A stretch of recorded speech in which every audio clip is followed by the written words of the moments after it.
YouTubers, this is Jarret from fakeshemp.net and this is the October collection update. Now I did think that this month would be a little bit quieter in terms of items I had acquired, but there was a fair few pre-orders rolling in from things I placed orders for months ago, and there were some great sales online from the US, the UK, Canada, and even Australia, both online and in-store.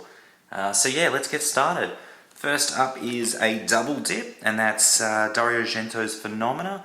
This is a film that I already own the standard Arrow Blu-ray release for, but the steelbook that's exclusive to Zavvi was just fantastic.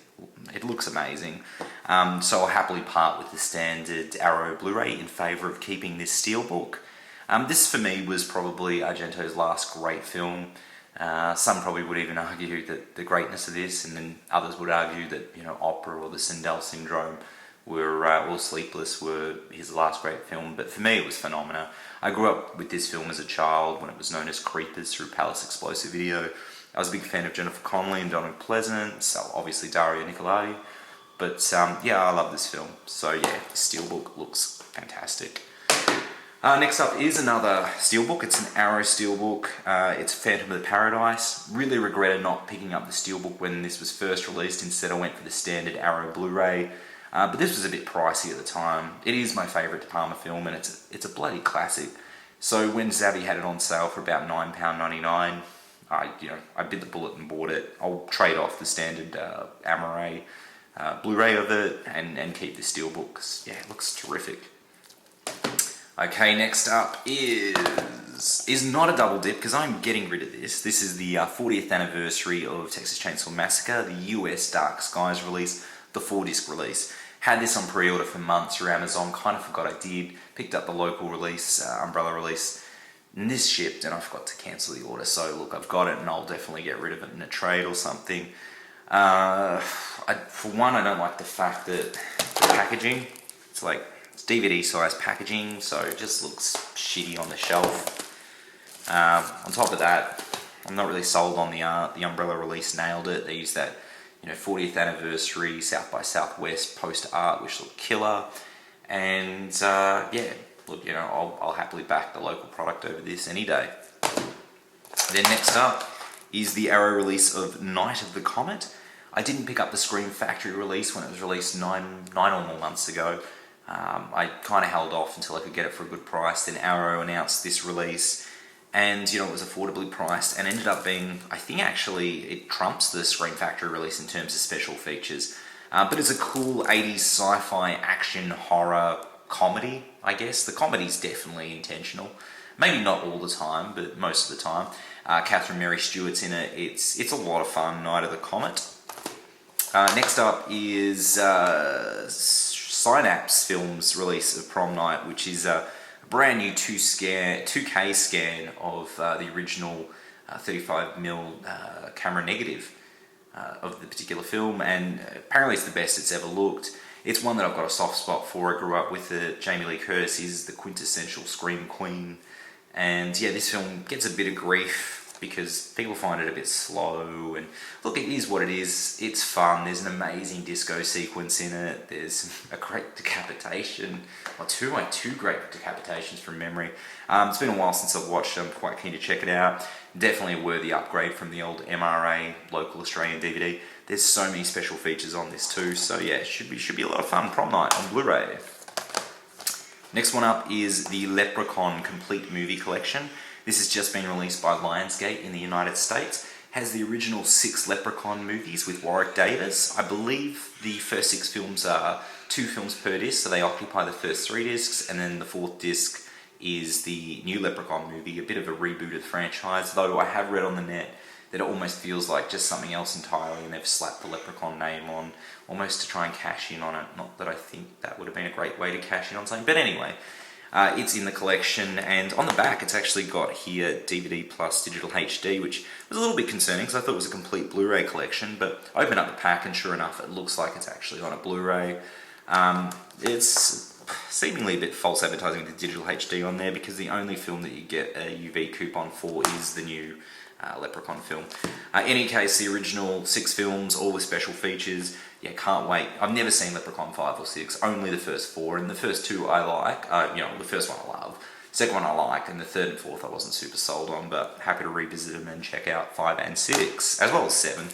This one's copped a lot of heat online, the Anchor Bay US release of Silent Night, Deadly Night 30th Anniversary Edition. It's because the guys, Anchor Bay went out in the US and sort of had said that had done this painstaking restoration of the film, and then what I've read online is it feels like just like a upscaled DVD to Blu-ray. And then some have said it definitely looks better than DVD. Look, I'm happy if it looks better than the DVD. That's an upgrade for me. It's a Christmas classic, and it'll definitely get watched Christmas Eve this year. I did think it was, you can't really probably pick it up on the camera too well, but the packaging just looks kind of cheap. The slip looks like it's been Xeroxed at like a Kinko's, or printed out on a dot matrix printer. It doesn't look too legit. And apparently it is the unrated version. I've heard people saying that it's not, but then I have read it is. Anyway, yeah, looking forward to checking out. There's a new commentary track on that with the writer, composer, editor / second unit director, and the co-executive producer. I wonder if they were even present for any of the filming, or whether they were just like a financier. I don't know. Anyway, Silent Night, Deadly Night 30th Anniversary Blu-ray. Next up is one that I hadn't seen for the better part of 2 decades, and that's Mark L. Lester, the director responsible for Commando and Class of 1984, among others. His film Firestarter from the mid-80s with Drew Barrymore. This was a tough watch. It just dragged, and it really didn't hold up for me, and it's something that I'll be getting rid of fairly fast. Yeah, just disappointing, you know. Yeah, I don't really have any kind words to say for it. I mean, George C. Scott's actually quite good in it. That's probably the best thing about the movie. I mean, Drew Barrymore's cute as ever, you know, off the back of E.T. and whatnot, but yeah, the film was just average, you know. Next one up is Lucio Fulci's The New York Ripper, which is just a slasher classic, super gory, super violent, all the good things you expect from a Lucio Fulci film, and a serial killer that has the most amazing quack you've ever heard, New York Ripper. And I didn't actually own that on DVD, so yeah, it's a first, so I'm glad to have it on Blu-ray. Glenn and I did discuss this on the recent podcast, and I did admit that I'm not a huge fan of the film, but I love the creature design. Stan Winston's design of the Pumpkinhead creature is phenomenal. It's one of those classic 80s monsters. Yeah, not a massive fan of the film. It's just a bit, it just feels a bit average, but the creature design's amazing, and the creature should have been in it a hell of a lot more. There is a lot of special features on here, some new content, plus all the content from the previous MGM Region 1 Special Edition ported over. So yeah, I'm quite keen to check that out. Next up is one that probably a lot of people have already shown in their update videos, so I won't spend too much time dwelling on it. It's the Halloween Complete Collection, a 15-disc deluxe edition. This is a bit of a co-production between Scream Factory and Anchor Bay. I really like the box, like it's really well put together. I love the fact that they've got every one of the films in their own individual case, and they've used the original theatrical art for every one of them. That's amazing. There's a booklet in there. One of the weird things though is you've got the theatrical and television version of Halloween, and likewise with Halloween 2. With Halloween 6 you've got the theatrical, and then you've got the producer's cut, which I haven't watched yet. But for the Rob Zombie Halloween 1 and 2, you only get the director's cut, which is a bit, I don't know, it just feels a little bit incomplete. I mean, technically I feel they shouldn't have even been in there, but look, if you're going to put them in there, at least put both versions in there, particularly when the director's cut of Halloween has that awful rape scene that just, it's not so much unsettling, it's just, it doesn't need to be there and really sticks out like a sore thumb for me. I prefer the theatrical cut, and I wish it were in this box set.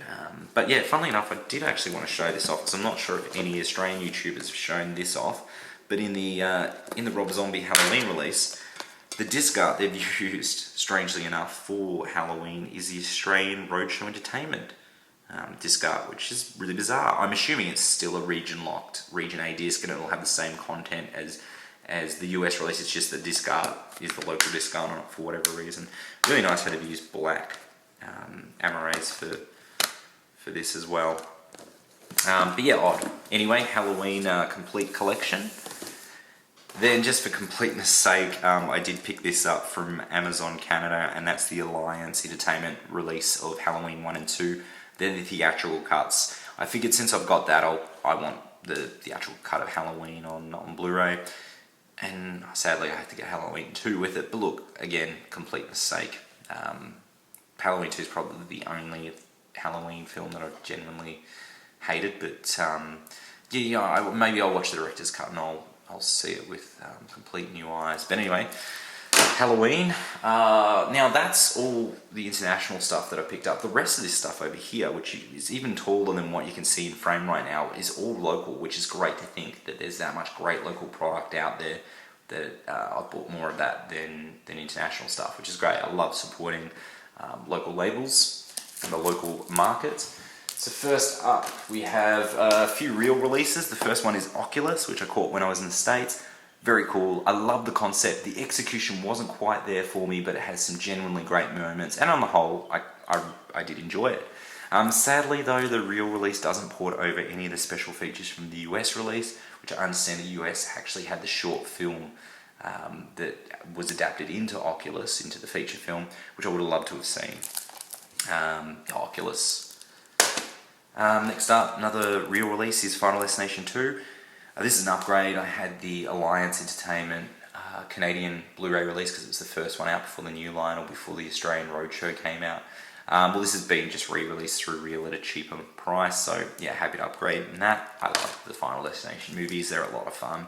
Likewise with number 3, all the special features that were present on the DVD are on this particular release. Next up is one I got a promo of. I don't know too much about it. I know that Eliza Dushkow's in it and she's great from obviously Dollhouse, loved her in that. I think Glenn gave it a pretty good review. I don't know if he reviewed it on the Fake Shemp site. I think he may have just posted about it. But from memory, it was a positive post. So I'm looking forward to checking it out. I'm just worried that Elijah Dushkow probably going to be in it for 5 minutes. But anyway, I'll give it a crack. Next up is a bunch of Umbrella releases. First one is an Umbrella Blu-ray. It's the Kevin Costner baseball classic, Field of Dreams. You know, it's just a fun film. It's a really solid movie. Happy to upgrade that to Blu-ray, having owned the special edition DVD. This one seems to carry across quite a few of the special features, but it's one of those type of movies I probably won't even watch the special feature content of. It's more just for the film itself. Then next up is the Umbrella release of When You're Coming Back, Red Rider, which I haven't seen since the days of the old Roadshow rental VHS. And as I understand, this may be the only release of this movie anywhere in the world, possibly. It is 4:3 with the Dolby Digital 2.0 soundtrack. Curious to see where the masters come from, if it's from Film Elements or whether it's from like an old tape master. I'm keen to check it out. Another sort of Vietnam vet goes AWOL type of affair. Less vigilante though, and more just sociopath. Next one up is another Umbrella release, and that is Enter the Ninja. Been keen to check this out, particularly after having seen the Canon Films doco, Electric Boogaloo. So yeah, keen to check this out again. Haven't seen it since I was a kid. It was a bit of a video favourite back then. Then the sequel, Revenge of the Ninja. Unfortunately, the only one Umbrella haven't put out yet is Ninja 3, The Domination, but hopefully that's not far behind. Okay, moving on to some more Blu-rays. You have Big Bad Wolves, which is a film that I still haven't seen. I was onto this film so early on, and I kept telling people, oh, it sounds amazing, and then everyone's seen it but me. It was cheap, I picked it up, I'm keen to watch it, like the artwork. Yes, I'm really looking forward to it. I have not heard anything negative about this film whatsoever. Look, 5 stars from Empire, that's got to be good. Next one up is one that I didn't own on DVD, but the musical's playing here in Melbourne, and Danny's never seen it, and yeah, it's just a sweet musical romantic tale. Once, I'm sure everyone's already knows of that film. On the music front, the Pulp documentary, a film about life, death and supermarkets, played Myth here recently. Look, Pulp's one of those bands that I loved growing up, particularly the Different Class and This Is Hardcore albums. This is a documentary really just all about Pulp, but concluding with their final concert in their hometown of Sheffield. So yeah, I'm eager to watch. There's a heap of stuff on here as well, so yeah, I'm eager to check that out and see the documentary again. Next up is The Walking Dead Season 4. Walking Dead Season 5's just started. Season 4 was probably my favourite season since the first season. So yeah, I look forward to going back and checking this all out, probably when the 5th season's finished airing. I'm not sure if it ports across all the same special features from the US edition, but it wasn't a huge thing for me. I was just happy to buy it locally. I don't really tend to get to watch much of the special feature content at TV shows, particularly contemporary TV shows, so yeah, I'm really happy with this version for now. Next up is one that I've heard a lot about but I haven't seen, called The Possession of Michael King. This was released through Anchor Bay in the US, and I've heard some pretty cool things about it. I'm not huge on possession films, but yeah, as I said, I've heard some great things, and it is rare to find like an actual, budgeted R-rated horror film. So yeah, that's kind of cool. Keen to check it out. I'm not sure if the US Anchor Bay release had special features. It appears that the local Universal Sony release doesn't. But no biggie, keen to check out the film. Another one I've heard some pretty cool things about is Afflicted. Haven't seen this one, but it did play a fair few festivals around the world, and I heard pretty good things about it. So yeah, I'm keen to check this one out. This one actually does have some special features on it. Yeah, anyway, I don't know if that's that important, but yeah, keen to check that one out. Next up is a classic, Christine. Admittedly, I actually did own this on Blu-ray. Not all that long ago. I actually owned the Twilight Time release of the film, but when I heard that this was coming out, I got rid of it and made some cash off it to pay for my collecting addiction. Yeah, so I just picked up this local release, which is a JB exclusive. Seems to have all the same special features, transfer, and same audio codec as the Twilight Time release. Pretty happy with that, and I'm still umming and ahhing whether I'll pick up the local Fright Night, because Twilight Time has announced that they'll be doing a 30th anniversary next year, so I may hold off for that. Next one up is Godzilla 3D, which I'm the first to admit I wasn't a massive fan of. I got a promo of this, so I didn't pay a penny for it, but it is Godzilla, so more than likely I will keep it, and I'm hoping that if they do any further films in this particular US Legendary Pictures franchise of Godzilla, that they'll be better, and this is worth holding on to because it's sort of like a Genesis story. But yeah, I wasn't a big fan. I just felt that there wasn't enough time spent on Godzilla, and there was just too much time on human drama, and it wasn't really going anywhere, and the performances weren't that solid, the script wasn't quite there. The mythology for the most part seemed fairly true to the original Japanese films. But yeah, honestly, out of this and the Roland Emmerich Godzilla, I preferred the Roland Emmerich Godzilla. That's probably a guilty pleasure, but it's a cool film. Like, it's just over the top and good. I did rewrite a lot of the mythos of Godzilla, but that, we'll just let that slide.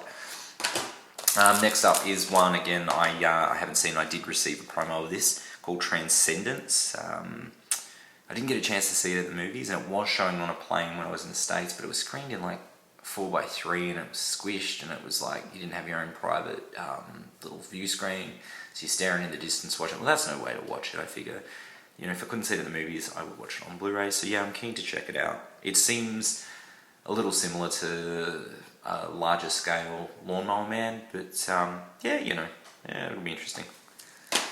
Next up is a solid film that easily makes one of my top 10 films of 2014, and that's the Tom Cruise, Emily Blunt vehicle, Edge of Tomorrow. Really, really cool.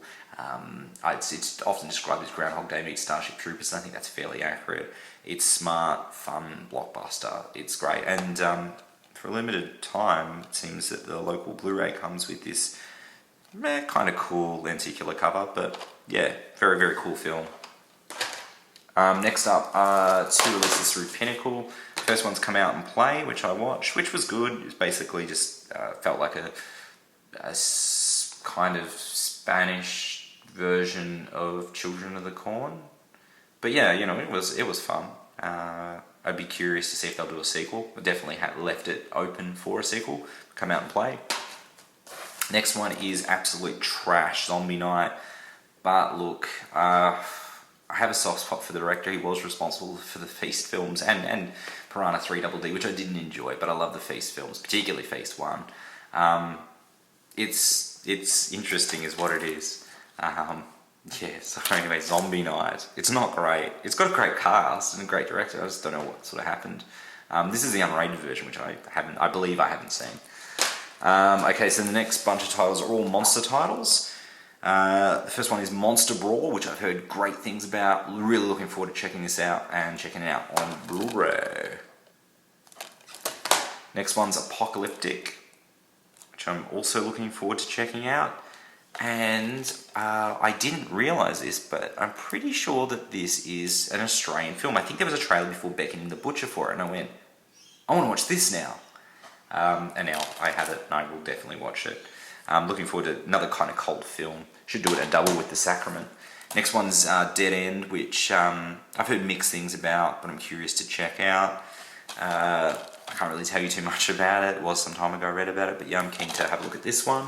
This one's drawn a lot of controversy. Found, this is the one that had to be re-rated because it got refused classification the first time around, and so then I think it suffered maybe about 2 minutes of cuts to get an R. Look, that's not a big deal to me. I imagine it was probably stuff that was just a little bit too gratuitous, so I'm happy to watch this local version rather than have to import it just to see it. The premise sounded great. It's had some pretty strong reviews. Yeah, I've just got to make sure I'm in the right mind frame for this one though. Found. And then last is Speak No Evil, which I've got a feeling this is another zombie one. It's monsters, so I always give their films a chance because literally 3/4 of the stuff they put out is gold. But yeah, I've not watched Speak No Evil yet, so I can't sort of say too much, but you've got to admit that's a killer poster and great DVD art. Okay, so that's the October update. I've got a feeling November's going to be a lot quieter, but we'll wait and see. Thanks for watching, and please check out our podcasts. We'll be recording the next podcast this Saturday, so it'll be live as of Sunday. Until next month, thanks for watching.